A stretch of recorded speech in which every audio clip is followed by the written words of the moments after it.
제일 문제되는 게 상가는 1년을 하고 끝마치는 게 아니고 사업의 영속성을 기다려야 되겠죠. 근데 1년 하다 보면 1년 만에 사업, 인테리어하고 이른바 자본금을 다 건질 수가 없지 않습니까? 그래서 주택관한 달리 이거는 사업의 영속성을 위해서 존속기간을 좀 보장해 줘야 돼요. 그래서 나온 제도가 갱신요구권입니다. 자, 갑화할 사이에 예컨대 상가 임대차를 했습니다. 기간 2년 했어요. 2년이 더 기간 만료됐다. 그럴 때 임차인이 가만히 생각했을 때 계속 사업을 영위하고 싶다. 그러면 기간 만료 몇 월부터 몇 월 사이? 뭐든지 확실해서요. 임차인은 6월부터 1월 사이 심각하게 고민해보는 겁니다. 고민해보고 대수하고 싶다. 그럼 아저씨 뭐 합시다? 갱신합시다. 갱신 요구할 수 있어요. 이 요구권은 거의 형성권입니다. 왜냐? 정당한 이유 없이는 거절할 수가 없어요. 그러면 한 번 더 하면 다시 갱신할 수 있죠? 그럼 천년만년 하느냐? 아니죠. 최초 임대차 포함해서 몇 년이다? 5년 법니다. 따라서 2년 했으니까 몇 년? 3년간 보호받을 수 있습니다. 그럼 합해서 몇 년? 5년입니다. 정당한 이유 없이 거절할 수 없습니다. 이 갱신 요건은 보증금과 관계 있어 없어요? 아까 말했죠. 이거는 보증금과 관계없이 우리나라 모든 상가 건물에 다 인정해 줍니다. 자, 갱신 요건은 전대인과 전차인 사이도 역시 인정해 줍니다. 되겠습니까? 다음에 그 임대인 동의받고 전대차 계약한 전차인도 임차인의 갱신 요건 행사 기간 범위 내에서 임차인을 대의해서 행사할 수 있게 없게 있다. 이런 게 올 때는 전차인도 인정된다. 그러면 된다고. 전차인도 인정됩니다. 임대차 범위 내에서 자기도 행사할 수 있습니다. 자, 뒤로 넘겨보면 정당한 이유 없으면 거절할 수 없다 했죠. 그럼 정당한 이유가 있으면 거절할 수 있게 없게? 그 정당한 이유가 여러분 쭉 보면 8가지 나와 있을 겁니다. 그 중에서 우리 시험에 2번 나온 게 1번입니다. 3기 차임 연체를 다 내준다. 다음에 한 번 나온 게 쭉 보면 5번 나옵니다. 고의 또는 뭐라 됐다? 중대한 과실인데 우리 민법은 경과실로 나왔어요. 시험에 나올 때. 고의 또는 뭐야? 중대한 과실. 그거 2가지입니다. 나머지도 여러분 암기하셔야 됩니다. 여러분 눈을 감고 암기하는 게 아니고 이런 오지선당에 나올 때 맞출 정도만 보면 됩니다.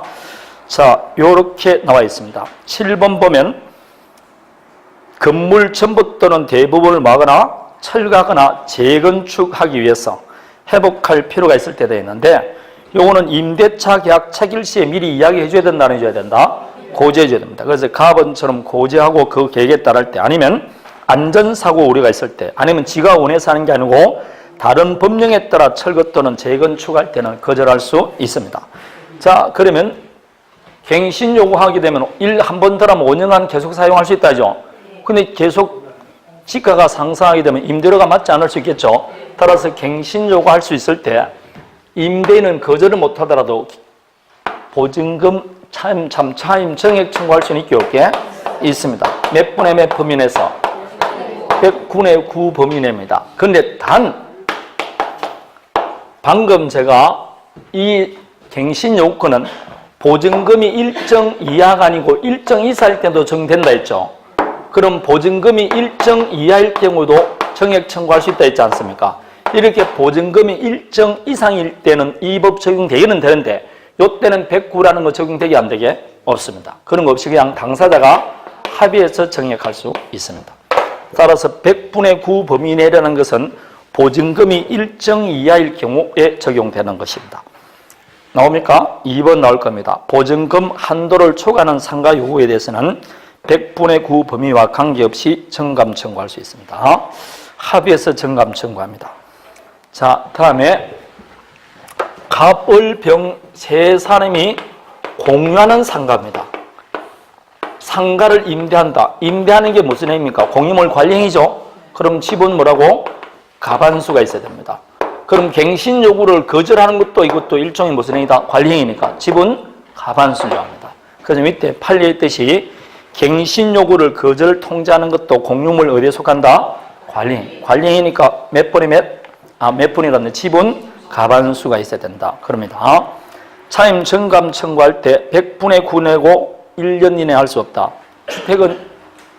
주택은 1년 이내고 120분의 1. 요거는 100분의 9 그렇습니다. 다음에 월 차임 전환할 때 아까 주택은 1할과 3.5를 5를 더한다 그랬죠. 요거는 이제 일할 이품과 4.5배수입니다. 그것만 좀 기억하시면 됩니다. 다음에 차임 3개월 참여 해지할 수 있다. 표준계약서 작성한다. 이런 것들입니다. 자, 그거는 문제없고 이제 권리금 제도입니다. 이 임차인이 얼마나 보호받느냐 하면 여러분, 한 번 딱 들어가면 몇 년간 사용할 수 있고 5년 사용하죠. 5년 사용됐을 때는 갱신 거절할 수 있잖아요, 이제는. 그럴 때 나갈 때 이제 모두 확보해 준다. 이 권리금도 이제 확보해 줍니다.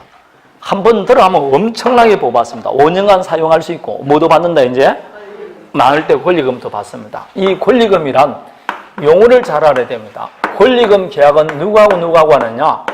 자, 임대차 계약을 체결했어요. 그러면 임대차 기간 만료되면 신규 임차인이 들어오겠죠. 요 신규 임차인과 임차인 사이에 하는 계약이 무슨 계약이다? 권리금 계약입니다. 그럼 결국은 여러분, 이 집에 임대차는 누가 들어온다고? 임대인과 하겠죠. 그럼 두 사람 사이 무슨 계약합니까?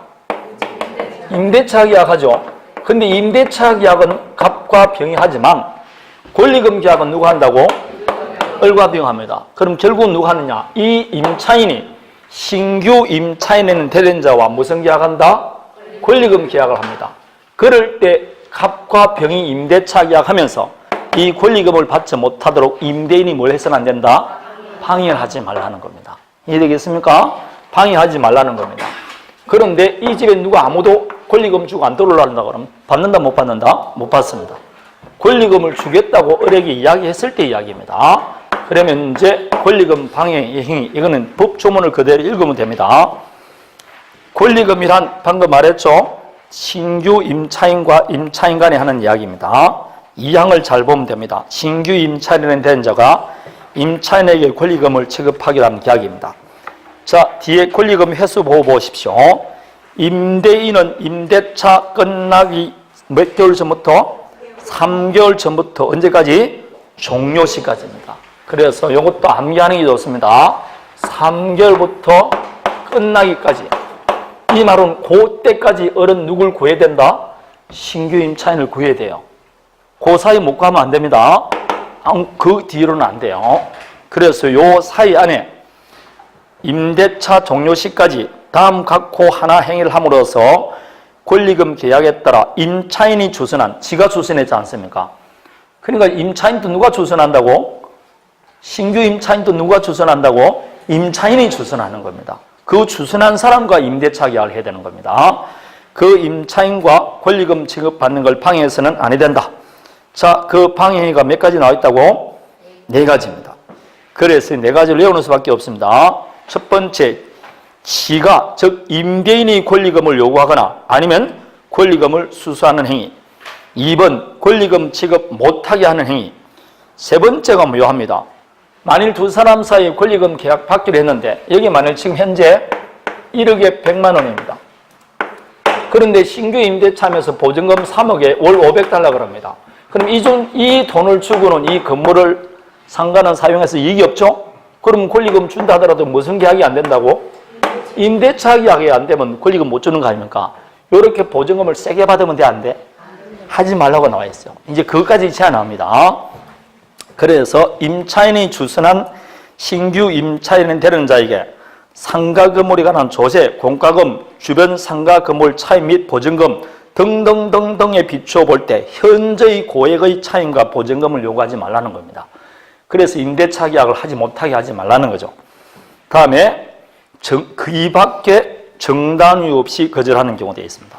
그 밖에 되어 있으니까 사실상 위에 있는 거 아무 소용도 없는 말이죠. 그 밖에 정단 사유 없이 거절하지 말라 되어 있습니다. 자, 요거 암기해야 되겠죠? 그 4가지 사유, 다음에 3월부터 끝날 때까지 하는 거고. 그러면 정단 사유가 있으면 거절할 수 있어 없어요? 있어요. 그 정단 사유가 또 4가지 나와 있잖아요. 왜 오지선장되게 꼭 이렇게 4개만 만들었는지 이유를 모르겠어요. 시험 출제하겠다는 의도밖에 더 됩니까, 이게 지금? 꼭 4개입니다. 한 5, 6개 하든가 하면 되지, 근데. 다음에 1번, 신규 임차인은 대리자가 보증금이나 차임 지급할 자력이 없는 경우, 아니면 2번처럼 의무를 위반할 흔잘 우려가 있을 때, 3번이 문제죠. 임대차 목적물인 상가 건물을 1년 6개월 이상 영리 목적으로 사용하지 않으려는 겁니다. 그럼 이 건물을 1년 6개월간 비워두겠다는 겁니다. 그럴 때는 거절할 수 있어 없어요? 있습니다. 1년 6개월 이상 영리 목적으로 사용하지 않을 때는 거절할 수 있습니다. 다음에 임대인이 선택한, 지금 이 신규 임차인은 누가 추선한 겁니까? 지가 추선했죠. 근데 임대인이 추선할 수 있습니까? 없습니까? 이 추선하는 자와 이 사람 사이 무슨 계약했다?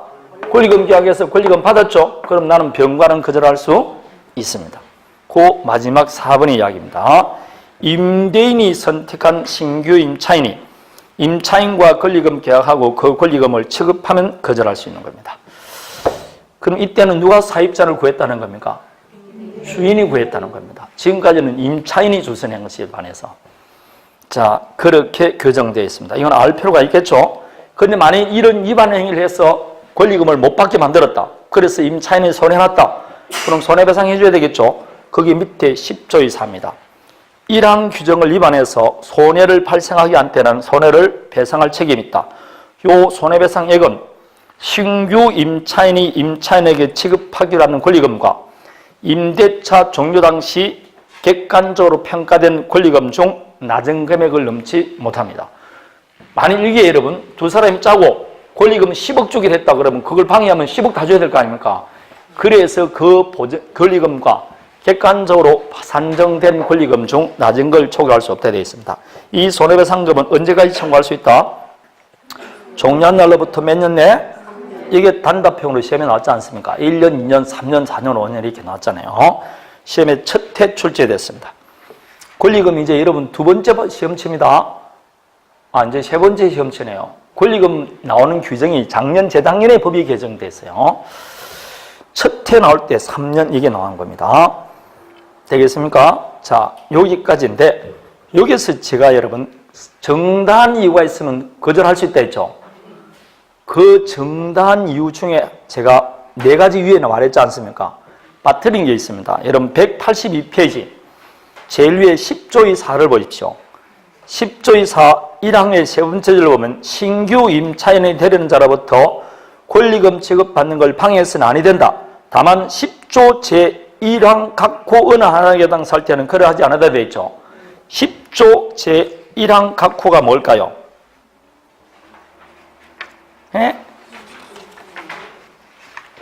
그게 178페이지는 갱신요구 거절사항입니다. 그럼 결국 갱신요구 거절사항이 있을 때는 권리금 지급 거절할 수 있게 없게 있다는 뜻입니다. 요 사유가 있으면 뭐도 못 받는다고? 권리금도 못 받는다 이 말입니다. 이 갱신요구 거절 사유는 곧 권리금 거절 사유가 됩니다. 되겠습니까? 3기 차임 연체했다든지 방금 이런 것들입니다. 이럴 때는 권리금 못 받게 되어 있습니다. 10조 제1항도 권리금 거절 사유가 됩니다. 이해되겠습니까? 자, 갱신요구 거절 사유는 곧 권리금 거절 사유가 된다 이 뜻입니다. 자, 오른쪽 권리금 적용 안 되는 게 있습니다. 외워야 되겠죠? 그게 뜻이 상가 건물이 유통산업발전법에 따른 대규모 점포 또는 준대규모 점포, 이게 대표적인 게 백화점, 쇼핑몰 이런 겁니다. 백화점이나 쇼핑몰에도 임차인 들어있죠? 그런 사람에게는 적용 안 됩니다. 다음에 국유재산법에 따른 국유재산이나 공유재산, 요거는 적용이 없습니다. 다음에 표준 권리금 계약서란 걸 누가 만들어서 국토부 장관이 만들어서 그 작성 사용을 권장할 수 있다 되어 있습니다. 요거는 국토부 장관이 합니다. 국토부 장관이 권리금을 관여합니다. 그리고 권리금 산정할 때 어떤 절차와 방법에 따라라는 것도 기준고시도 누가 해준다? 국토부 장관이 하게 되어 있습니다. 그런 것까지는 몰라도 권리금 적용 배제는 기억하셔야 됩니다. 그래서 상가 건물에서는 올해도 나올 수 있는 게 역시 권리금이라고 보면 됩니다.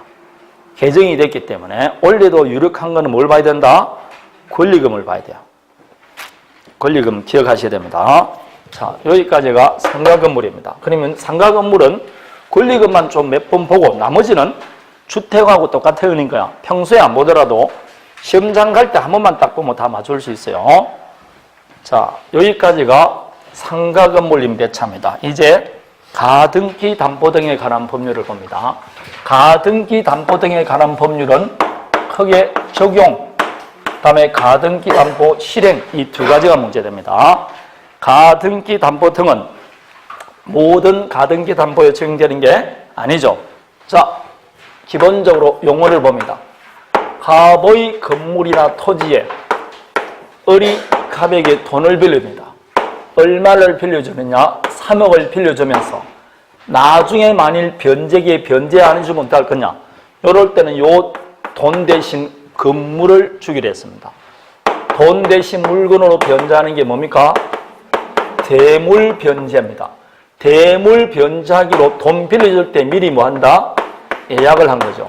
그럼 예약 한결권을 보존하기 위해서 하는 등기가 무슨 등기? 가등기 아닙니까? 그럼 이렇게 가등기를 주는 겁니다. 근데 이 부동산 가격이 상승하는 겁니다.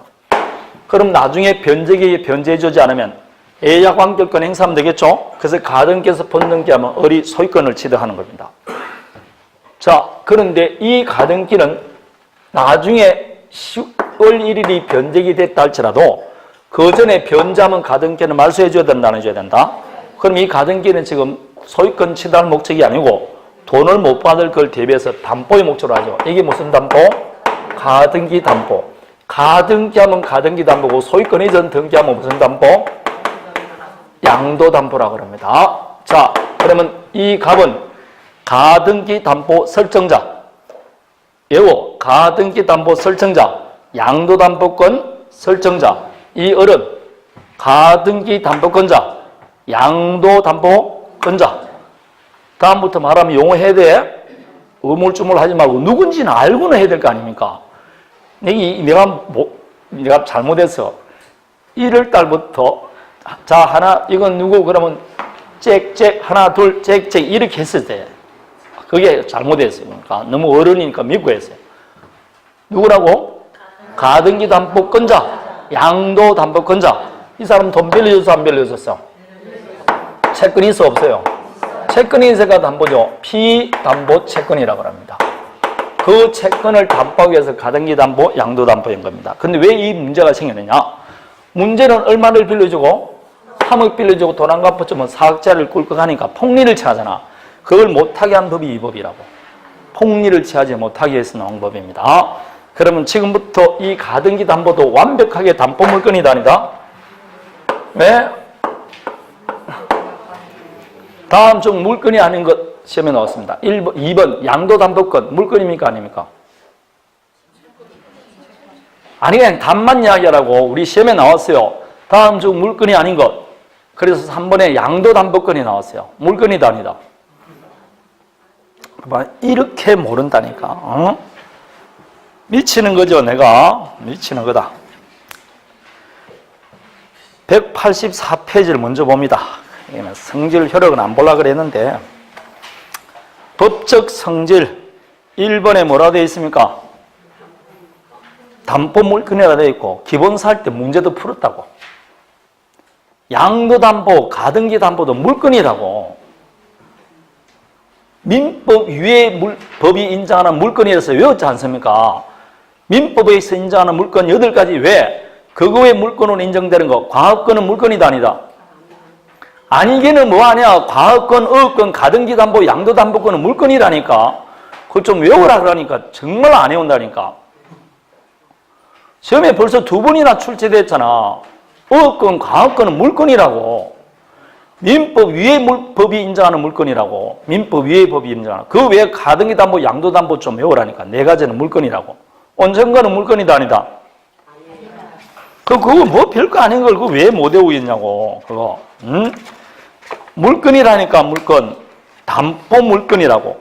민법 위에 물건이 법률이 인정하는 물건입니다. 제발 물건입니다. 다시 말합니다. 물건입니다. 물건입니다. 물건. 자, 분묘개지권은 물건입니까? 아니기는 뭐가 아니에요. 물건인데 분묘개지권. 관습법상 물건이라고 그렇게 이야기하는데 지금 아니에요. 뭘 공부하고 있는지 모른다니까 지금. 사도통행권은 물건이다 아니다. 아니라니까. 관습법상 물건은 3개밖에 없다고. 방금 말하던 분묘기지권 관습법상 법정상권, 동산양도담보 그거밖에 없잖아. 나머지 온천권, 사도토행권 뭐 이런 건 아니라고. 그리고 민법 위에 물건을 인정하는 게 양도담보, 가등기담보 그런 거 아닙니까? 어업권, 광업권. 좀 외워나면 몸에 좋습니다. 시발 좀 담보 물건이라고. 완벽하게 하나의 물건을 봅니다. 다만 우리 민법이 없으니까 비전형 담보로 본다고. 그럼 우리 민법 뭐하고 비슷하다고 봅니까?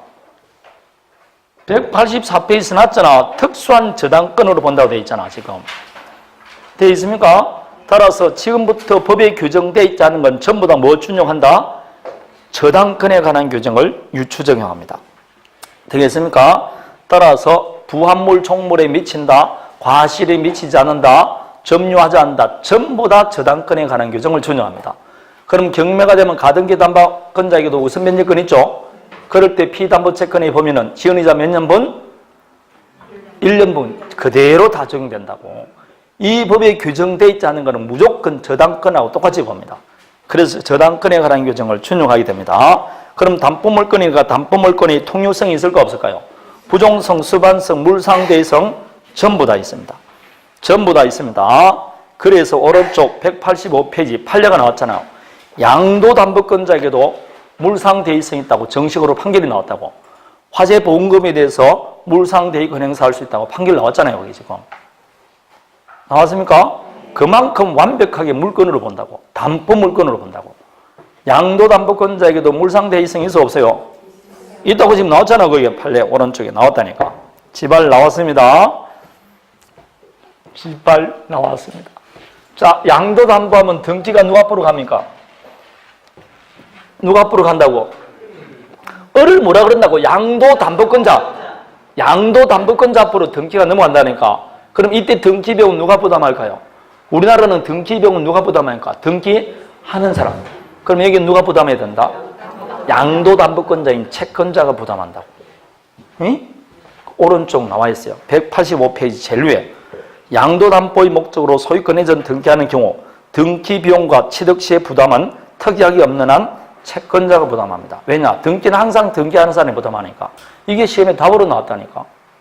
우리 시험에. 그냥 벌로 해버리면 안 되는 겁니다. 이게. 자, 그러면 효력 방금 말했죠. 무조건 뭐에 준용한다고? 저당권, 피담보 채권의 범위 1년분 그도 중요하고 부합물 총물에 미친다는 거 다 적용합니다. 다음에 사용수익권도 누가 하는 겁니까? 자, 저당권자가 사용수익합니까? 저당권 설정자가 사용수익합니까? 점유는 여전히 누구한테 남겨둔다고? 설정자. 그럼 여기도 양도담보권 설정자가 사용하고 가등기담보권 설정자가 사용수익합니다. 사용수익권이 여전히 설정자 소유로 있습니다. 임대할 권한도 누구한테 있게? 설정자. 그랬습니다. 그에 보면 1번 목적 부동산 사용수익 예를 들어서 임대할 권한 전부 다 설정자이겠다. 그럼 언제부터 양도담보권자, 가등기담보권자가 되느냐? 그것은 청산금이 있으면 청산금을 지급해야 될 것이고 만약 청산금이 없다. 그럼 무슨 기간 경과하면 청산기간 경과함과 동시에 채권자에게 기속됩니다. 되겠습니까? 그것도 암기하고 기억해야 됩니다. 청산금이 없을 경우에는 2월 청산기간 경과 후부터 과실수취권을 포함한 사용수익권은 채권자에게 기속됩니다. 반드시 암기하시기 바랍니다. 되겠습니까? 자, 이게 양도담보, 가등기담보입니다. 그냥 이 법에서 정하는 것 외에는 뭐라 생각하면 된다? 저당권에 이래 생각하면 됩니다. 그러면 이 가등기담보법 적용받느냐 맞느냐 183페이지 본격적으로 문제됩니다. 첫 번째, 이것도 가등기담보니까 담보채권, 피담보채권이 있어야 되겠죠. 이 피담보채권은 어디에서 발생된다? 소비대차로서 발생된 채권에만 인정해 줍니다. 판례가 확고하게 나갑니다. 따라서 물품 대금을 받기 위해서 가등기했다. 매매 대금 받기 위해서 가등기했다. 공사 대금 받기 위해서 가등기했다. 부당이득 반환 채권을 담보하기 위해서 가등기했다. 이 법 적용되게 안 되게? 안 됩니다. 반드시 소비대차로서 발생된 것만 인정해 줍니다. 금전 소비대차, 미국 소비대차, 그걸 준소비대차라고 합니다. 다음에 가등기의 주된 목적이 매매대금이에요. 주된 목적이 뭐라고? 부수적으로 대여금 채권이 있습니다. 그럼 적용 안 됩니다. 왜냐? 주된 것이 매매대금이니까. 이해되겠습니까? 네. 그래서 가등기 담보는 차용물 반환에 가름하여 내가 같이 읽어보는 게 낫다. 183페이지 1조 이 법을 만든 목적입니다. 자, 보니까 뭐라 되어 있습니까? 이 법은 차용물 반환에 관하여 되어 있습니까? 빌린 물건, 빌린 돈에 가름하여 차주가 빌린 사람이 차용물에 가름하여 되어 있습니다. 다른 재산권을 이전할 걸 예약할 때 그 예약 당시 가액이 차용액 및 이에 붙인 이자의 합산액을 초과할 때 적용된다라고 되어 있습니다. 따라서 그 차용물이 어디서 발생돼야 된다고? 소비대차로서 발생돼야 되고 그에 가름해서 다른 재산권을 이전할 걸 예약할 때 적용되지 않습니까? 다른 재산권을 이전할 걸 약정한다니까 돈 대신 다른 재산권을 주겠다는 겁니다. 따라서 돈을 3억 빌리면서 내가 이 돈을 갚지 못하면 내가 갖고 있는 이 아파트 소유권을 줄게. 내가 갖고 있는 지상권을 주겠다. 내가 갖고 있는 저작권을 주겠다. 내가 갖고 있는 특허권을 주겠다. 이때 적용된다고. 꼭 소유권만 적용되는 게 아니고 다른 재산권을 이전할 걸 예약할 때 다 적용된다니까. 반드시 소유권이 아닙니다. 그런데 다른 재산권을 이전할 걸 예약한다는데 이 재산권에 적용 안 되는 게 있다 했잖아요. 그게 뭐라 했습니까? 전부 저절은 적용이 없다고 그랬어요. 전부 저질은 적용 없습니다. 내가 돈을 갚지 못하면 내가 갖고 있는 전세권을 주겠다. 내가 갖고 있는 저당권을 주겠다. 내가 갖고 있는 실권을 주겠다. 이 세 가지는 적용이 없습니다. 왜 없느냐? 이거는 가져가봤자 다시 경매해야 된다, 안 해야 된다? 저당권을 가져가봤자 실행하기 위해서는 경매되지 않습니까? 어차피 경매 절차로 넘어가기 때문에 이 법 적용시킬 필요 없습니다. 따라서 요 세 가지는 적용된다, 안 된다? 안 됩니다. 전부 저질은 적용 없다라고 말했습니다. 다음에 담보의 목적으로 되어 있는데 등기 등록되는 것만 대상이 됩니다. 등기 등록 대상이 되는 것은 적용된다, 안 된다? 안 됩니다. 따라서 동산 양도담보는 적용된다, 안 된다? 안 됩니다. 목적물이 동산인 경우는 적용 안 됩니다. 가등기나 소유권 이전 등기되는 것만 됩니다. 다음에 가장 중요한 거 예약 당시 가액이 차용립 및 이자 합산액을 초과할 때 적용됩니다. 예약 당시 가액이 빌린 돈, 차용액, 그에 붙인 이자 합산액을 초과할 때만 적용됩니다. 그래서 예컨대 갑의 건물이 지금 3억 나갑니다. 그런데 을에게 4억을 빌리면서 돈 안 주면 이 부동산 주기로 했어요. 이 법 적용된다, 안 된다? 안 되죠. 이럴 때는 채무자에게 불리합니까? 유리합니까? 유리하죠. 지금 4억 빌렸는데 얼마짜리를 주기로 했다고? 그럼 내 같으면 돈 안 갚아줍니다. 돈 안 갚아주고 나중에 뭘 주면 된다? 3억짜리 돌려주면 되잖아. 그럼 얼마 벌었습니까? 그러니까 왜 채무자에게 불리하냐고. 이거는 채무자의 국력 상태를 이용해서 폭리를 취하지 못하게 하는 게 이 법이니까 적용시킬 필요가 없지 않습니까? 그래서 이때는 적용이 없는 겁니다. 이 부동산 가액이 빌린 돈의 이자 합산액을 뭐 할 때? 총할 때만 적용된다 이 말입니다. 총할 때 적용됩니다. 이해되겠습니까? 그런데 요 목적 부동산 가액에 선순위 담보 물건인 등이 있을 경우 선순위로 담보된 채권액은 전부 다 뭐 해줘야 된다? 공제해 줘야 됩니다. 그 나머지 차액이 차용액 및 그 이자의 합산액을 초과할 때만 적용됩니다. 자, 5억짜리 건물이 있어요. 여기 A 앞으로 저당권이 설정되어 있어요. 2억 설정되어 있습니다. 여기 지금 을이 4억을 빌려주면서 돈 안 주면 이 부동산을 주기로 했습니다. 그 담보 가등기 4억 돼 있어요. 이 법 적용된다, 안 된다? 안 됩니다. 만일 변제기일 날 을이 갑이 변제해주지 않으면 을은 가등기에서 뭐 한다? 본등기에서 뭘 취득합니까? 소유권 취득하죠? 그럼 소유권 취득했으면 갑은 자기 채무 다 이행해서 안 했어요. 이행했다니까 소유권 이전 등기하면 다 이행하기로 약정했지 않습니까? 그러면 이 저당권은 소멸되게 안 되게?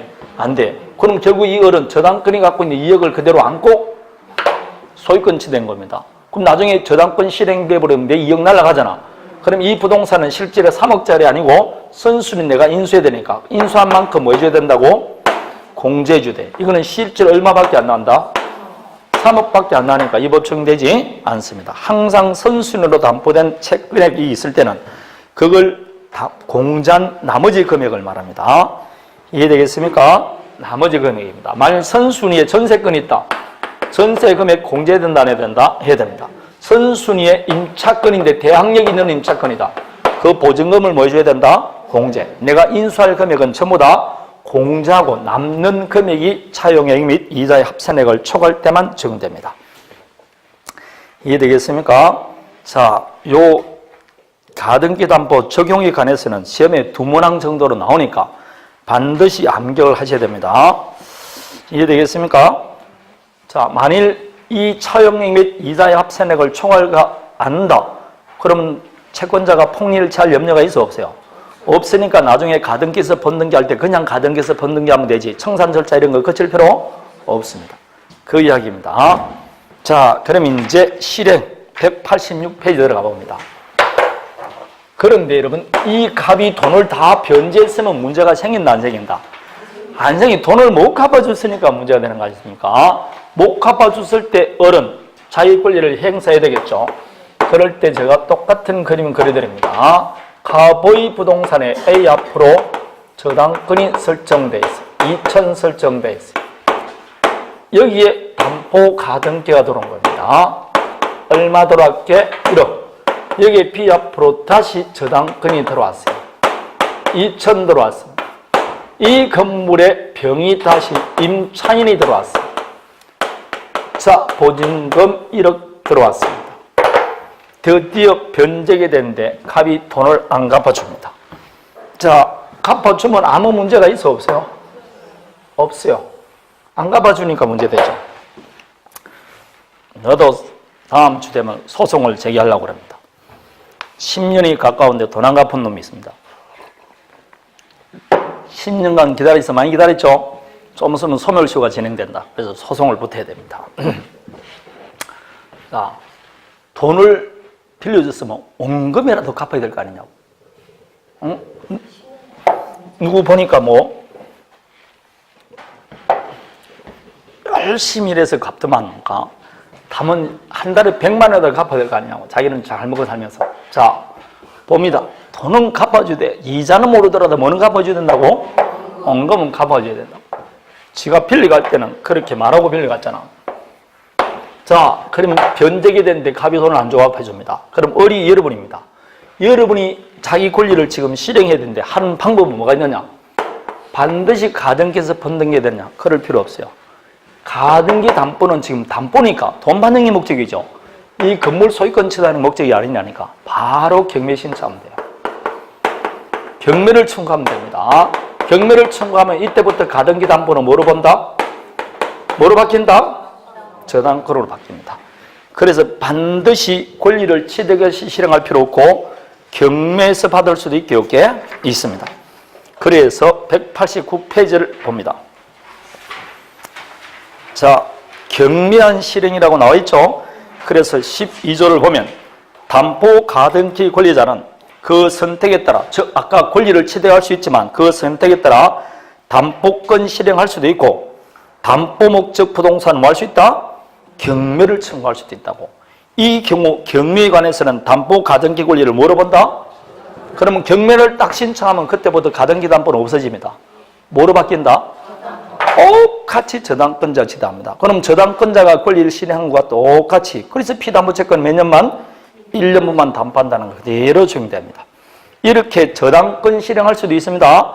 즉 반드시 가등기에서 번등기 할 필요 없고 경매를 신청해서 권리를 행사할 수도 있다고.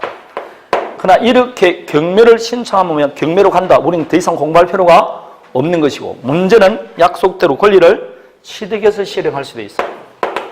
그런데 권리를 취득해서 실행하기 위해서는 문제가 있죠. 가액의 차이가 있잖아요. 이걸 뭐 해줘야 된다? 청산을 해줘야 돼. 그 청산 절차가 두 가지가 있어요.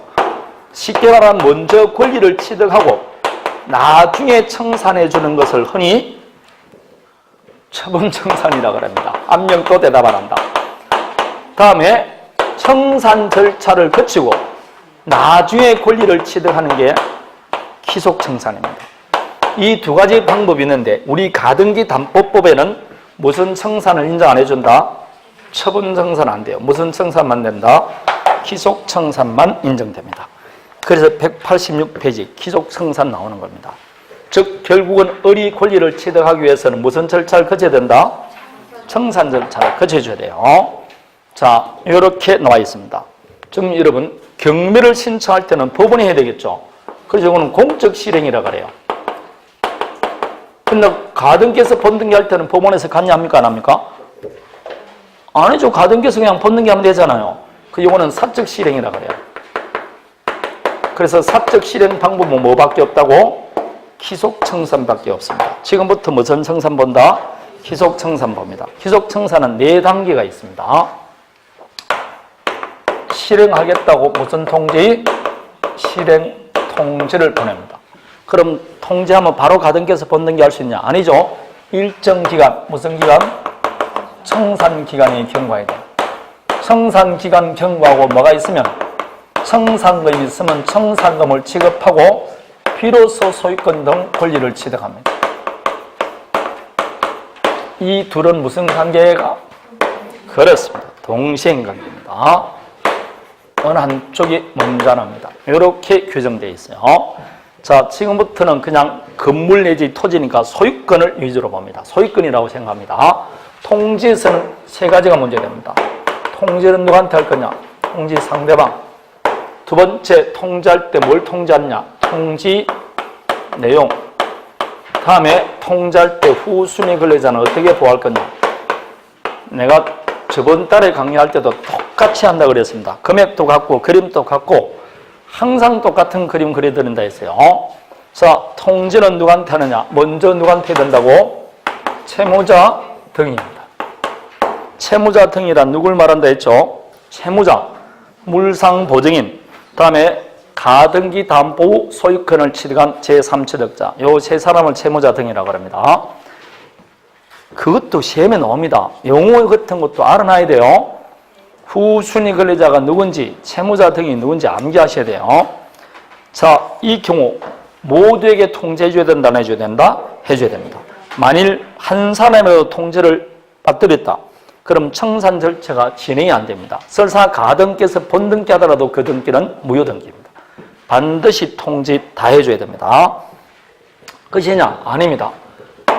바로 누구한테 해줘야 된다? 지체 없이 후순위 권리자에게도 통지를 해줘야 됩니다.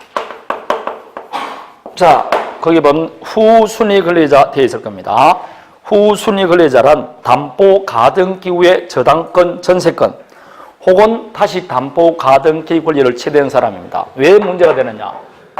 봐봐요. 가등기에서 번등기 하면 요 저당권은 살아있지만 그 가등기 이후에 된 등기는 전부 다 어떻게 된다? 다 소멸됩니다. 그럼 이 경우 B의 후순위 권리자는 가등기에서 번등기 실시하면 자기 권리 다 없어집니다. 만약에 경매가 됐어요. 경매가 됐으면 경락대금 나오겠죠? 경락대금 나오면 A가 받고 다음에 을이 받고 남는 돈이 있으면 B, 병이 받을 건데 경매 신청하지 않고 가등기에서 번등기 해버리면 나한테 물어보지도 않고 번등기 해버리고 내 권리는 직권 말소돼 버린다니까. 그래서 후순위 권리자에게도 뭐 해줘야 된다? 통지를 해주는 겁니다. 방금 후순위 권리자 3사람이라고 이야기했어요. 저당권, 전세권, 담보 가등기에 취득한 사람입니다. 이 사람에게 동시에 통지하는 게 아니고 먼저 채무자 등에게 통지하고 지체 없이 하셔야 됩니다. 왜냐하면 통지 내용이 달라요. 어떻게 통지해주느냐? 채무자 등에게 통지했다는 사실, 뭘 통지했는지 통지 내용, 그 통지가 도달한 도달일을 통지해 줍니다. 왜 도달일을 통지한다? 채무자 등에게 그 통지가 도달한 날로부터 몇 월? 2월이 청산기간입니다. 그럼 언제까지가 청산기간인지 후순위 권리자에게 알려주는 겁니다. 이렇게 됩니다. 자, 그러면 방금 후순위 권리자는 3사람을 말한다 했죠.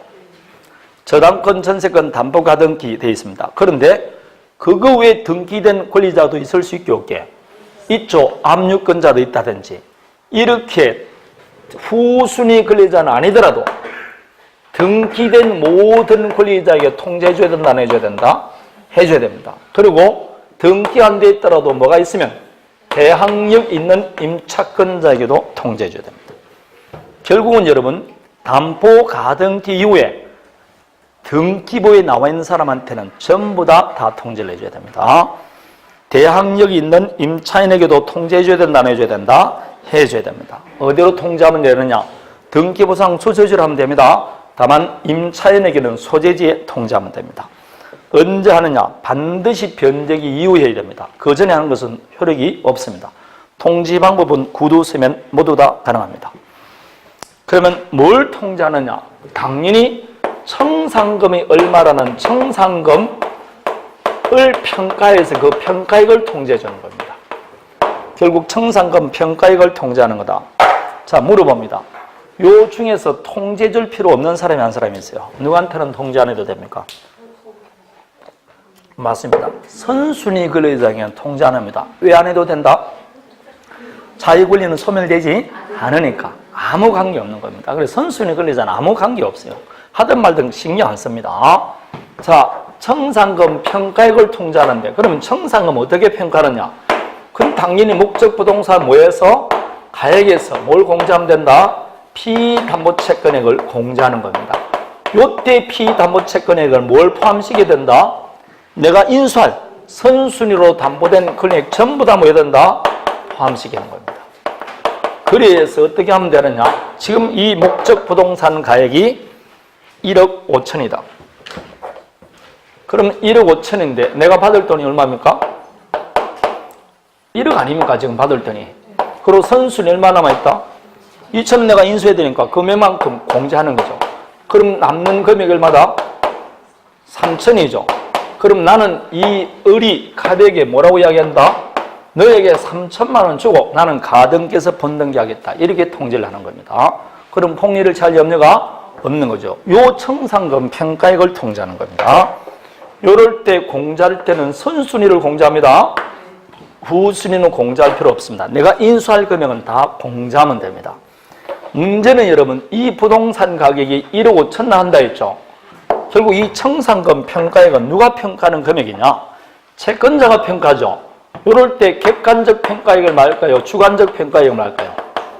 그렇죠. 채권자가 주관적으로 평가하는 금액이지 객관적 평가액이 아닙니다. 따라서 주관적으로 평가하는 금액이 통지하면 족합니다. 10억짜리도 1억이라고 통지하면 그 통지는 정당한 통지가 됩니다. 그냥 채권자가 주관적으로 통지하는 금액을 말합니다. 청산금이 없을 때로 없다로 통지해줘야 된다, 안 해줘야 된다? 없다는 건 지 말 아닙니까? 지가 주관적으로 평가했으니까 없다는 뜻도 통지해줘야 됩니다. 한번 통지했죠? 땡입니다. 통지한 다음에 3일 뒤에 어머 실수 다시 통지합니다. 돼? 안 돼? 안 됩니다. 그 4번이 우리 시험에 제일 많이 나온 것 중에 하나입니다. 채권자는 한 번 통지한 청산금 수액에 대해서는 스스로 다툴 수 없다. 다음에 목적 부동산이 두 개다.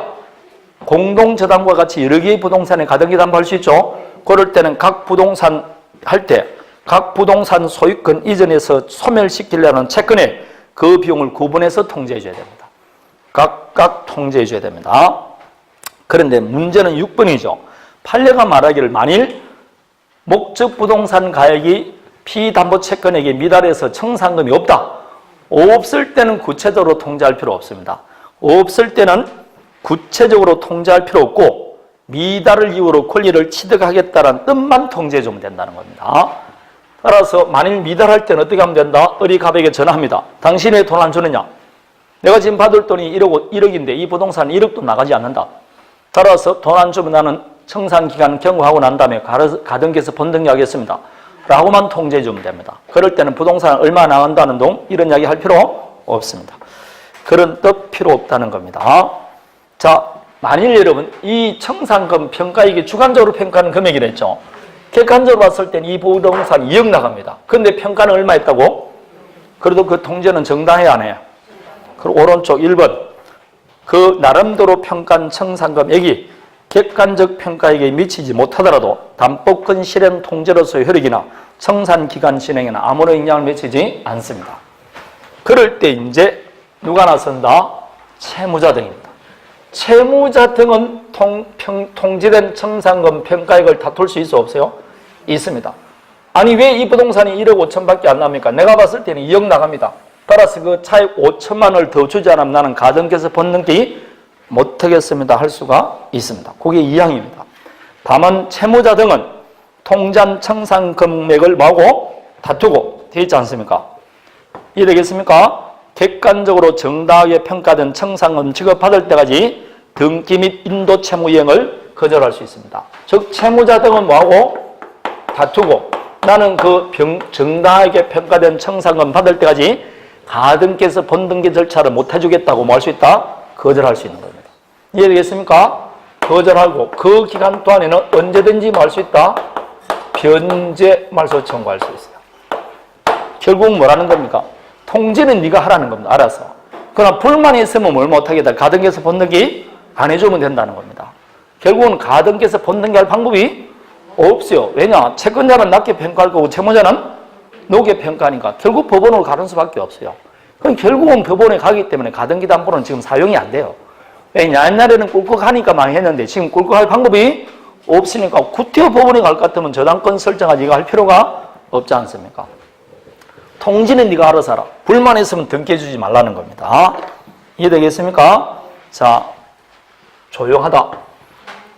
객관적으로 정당하게 평가된 청산금 받을 때까지 가등기에서 본등기 절차 이행을 거절하고 그 기간 동안 언제든지 변제 말소 청구할 수 있습니다. 그럼 언제까지나 변제 말소 청구할 수 있겠죠? 그러나 단 두 가지는 안 돼요. 변제기가 지난 때로부터 몇 년에 경과했거나 10년에 경과했거나 선의의 제3자가 소유권을 취득했을 때는 변제 말소 청구할 수 없습니다. 이때는 안 됩니다. 자, 몇 년? 10년에 경과했거나 선의의 제3자가 취득했을 때는 아니 된다. 라고 188페이지에 나와 있습니다. 채무자 등은 변제 나와 있죠? 2항 나와 있을 겁니다. 변제기가 지난 때로부터 되어 있을 겁니다. 자, 이렇게 진행이 되는 겁니다. 이제 조금 이해되겠습니까? 자, 다시 187페이지 봅니다. 그러면 이 경우 도달하면 바로 가등기에서 본등기 할 수 있냐? 아니죠. 무슨 기간 경과해야 된다? 청산기간 경과해야 됩니다. 이것은 채무자 등에 도달한 날로부터 2개월입니다. 자, 청산금 지급을 보기 전에 한 장 딱 넘겨보면 188페이지 후순위 권리자 보호가 있을 겁니다. 자, 여기서 여러분 가등기에서 본등기하면 이 사람 권리는 다 날아가죠. 그래서 이 후순위자도 보호를 해줘야 돼요. 보호해주는 가장 먼저 첫 번째가 뭐 해줘야 된다? 통지를 해주는 겁니다. 이해했습니까? 통지받은 후순위 권리자는 첫 번째, 아무리 봐도 이 부동산은 3억은 나올 것 같다. 그런데 1억 5천으로 통지했죠? 불만 있지 않습니까? 그럼 후순위 권리자는 청산금을 다툴 수는 없어요. 불만 있으면 바로 무슨 신청? 경매 들어갑니다. 경매 청구할 수 있습니다. 그러면 경매를 딱 청구했죠? 이제는 가등기에서 본등기할 방법이 없습니다. 왜냐? 이 부동산이 경매가 되면 조금 전에는 가등기 권리자가 경매 신청했죠. 근데 가등기 담보권자가 경매를 신청했건 남이 경매를 했건 돈을 다 받았건 못 받았건 이 부동산이 경매가 딱 되면 가등기는 뭐로 바뀐다? 저당권으로 바뀝니다. 그래서 경매가 되면 가등기 담보는 없어요. 뭐로 바뀐다고? 똑같이 저당권으로 봅니다. 그럼 그것도 말소 기준 등기예요. 이해되겠습니까? 따라 경매 딱 신청했죠? 이 절차가 진행되는 도중이라도 누가 경매를 딱 신청하면 모든 절차는 정지됩니다. 이제는 가등기에서 본등기할 방법이 없습니다. 경매를 청구하면 됩니다. 그럼 경매하면 뭐 경락되면 순서대로 돈 나눠 가는 거죠. 그런데 언제까지 경매 신청할 수 있냐? 원래 저당권자가 경매를 하기 위해서는 변제기 도래해야 되겠죠. 그 옆에는 특징이 있어요. 무슨 기간 내에 한해서는 요 청산 기간 내에 한해서는 변제기 도래 전이라도 경매 청구할 수 있습니다. 이게 우리 시험에 제일 많이 답으로 나왔어요. 변제기 도래 전이라도 경매 청구할 수 있습니다. 원래는 변제기에 도래해야 되는데 이때는 가능합니다. 가장 많이 나온 겁니다. 189페이지 오른쪽 나와 있습니까? 불만 있는 후순위 권리자는 변제기 도래 전이라도 경매 청구할 수 있습니다. 이렇게 되면 기속 청산은 정지되고 이제는 절대로 소유권 취득 못합니다. 경매에서 배당받아갈 수밖에 없습니다.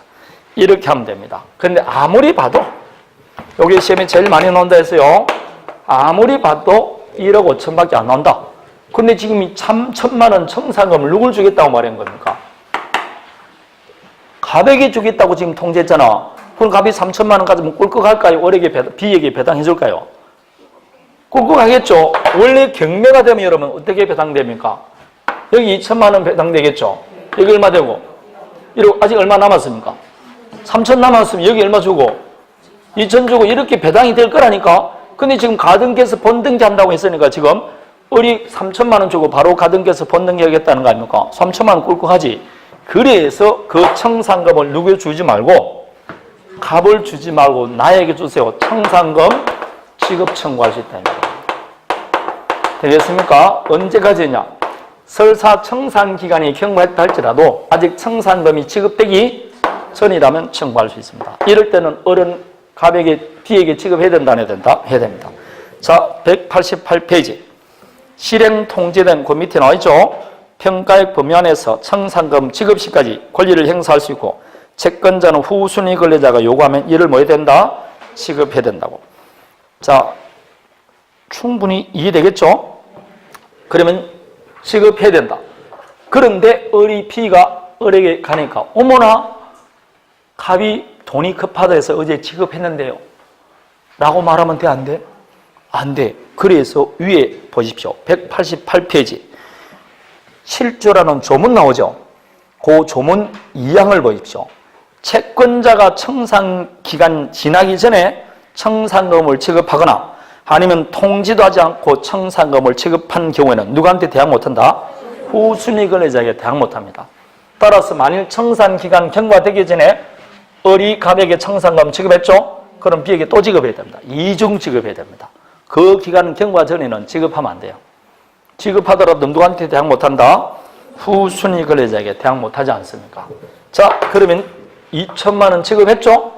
그럼 이제 청산금 얼마 남았습니까?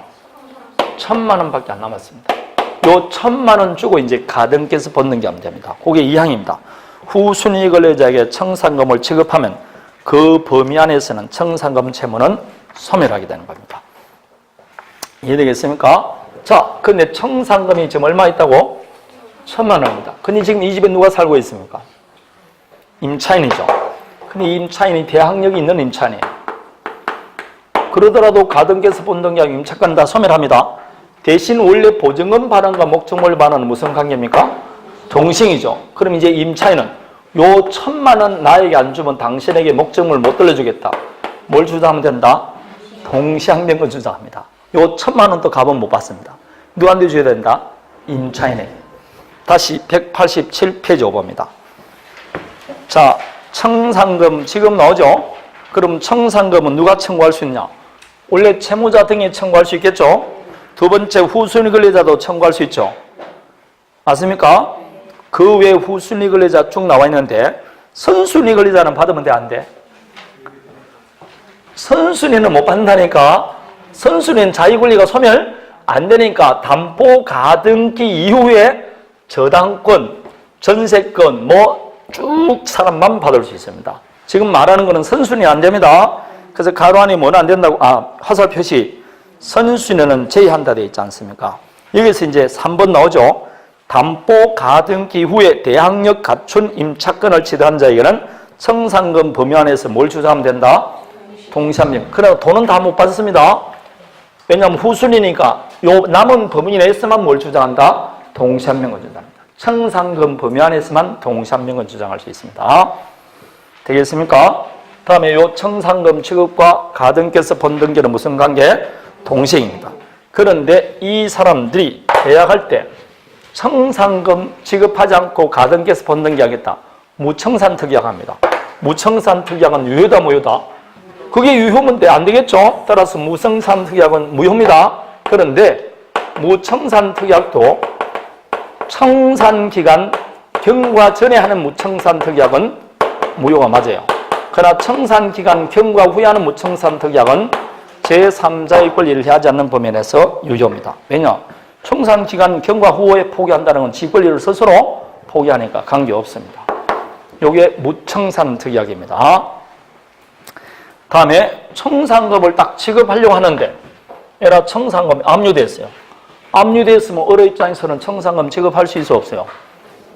압류되면 지급 못하지 않습니까? 그럼 지급해야만이 가등기에서 번등기 하는데 어른 청산금 지급이 압류되어 있으면 지급을 못하겠죠? 그럴 때는 빨리 공탁시켜버리면 됩니다. 그 마지막에 채무자 등의 청산금 채권이 압류, 가압류되면 채권자는 청산금을 모함된다. 공탁하면 그 범위내에서 채무는 면하게 됩니다.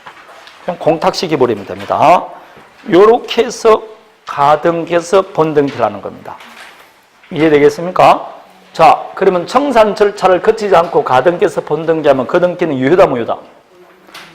무효죠. 그럼 다 가등기에서 번등기 할 거 아닙니까? 무효입니다. 근데 무효가 된 후 다시 청산 절차를 다 거쳐서 청산금 지급했어요. 하자가 치유됐죠? 그때부터 그 등기는 유효로 바뀝니다. 그게 188페이지 1번 판례입니다.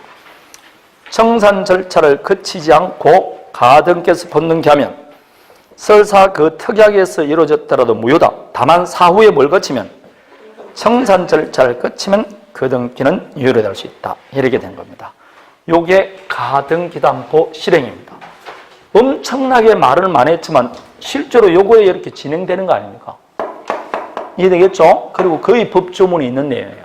시험에는 법조문이 있는 내용만 나온다고 보면 됩니다. 자, 물어봅니다.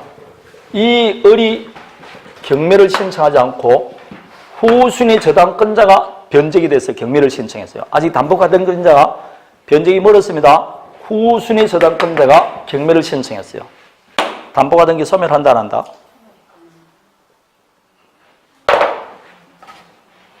여기에 선순위 저당권은 없어요. 근데 후순위 B가 경매를 신청했어요. 선순위 가등기 담보 소멸한다 안 한다? 내가 3분 17초 전에 가등기 담보가 경유된 부동산이 경매가 되면 선순위 끝순위 할 것 없이 소멸하고 가등기는 저당권으로 바뀐다고 내가 분명히 이야기했다고. 그런데 어떻게 소멸이 안 되느냐고. 내가 아까 소멸시킨다 그랬잖아. 가등기 담보는 뭐로 본다고? 참 이상해 뭔가. 가등기 담보가 경유된 부동산이 경매가 되면 내가 아까 그랬잖아. 지가 경매를 신청했건 남이 경매를 신청했건 돈을 다 받았건 못 받았건 가등기 담보를 무조건 소멸한다니까. 뭐로 보기 때문에? 그 저당권으로 본다 그랬잖아. 저당권. 그래서 이것도 말소 기준 등기라 그랬잖아. 경매가 되면 가등기 담보라 말이 없다니까. 뭐로 바뀐다고? 저당권으로 다 바뀐다고. 제발 좀 그것 좀 그러라고. 경매가 되면 가등기 담보로는 바뀐다니까. 저당권으로. 그래서 아까 내가 저당권자가 후순위 권리자가 무슨 신청하면 경매 신청한 모든 절차는 정의된다 했잖아. 그리고 가등기는 뭐로 바뀐다고? 아까 읽었잖아. 이게 저당권으로 바뀐다고. 따라서 누가 경매하든 가등기 담보는 다 소멸한다고. 되겠습니까? 경매가 된 목적, 이 사령으로 나온다니까 자주. 선순위가 경매했건 후순위가 경매 신청했건 지가 경매 신청했건 남의 경매 신청했건 변제에 돌렸건 돈을 못 받았건 가등기 담보는 저당권으로 바뀐다니까.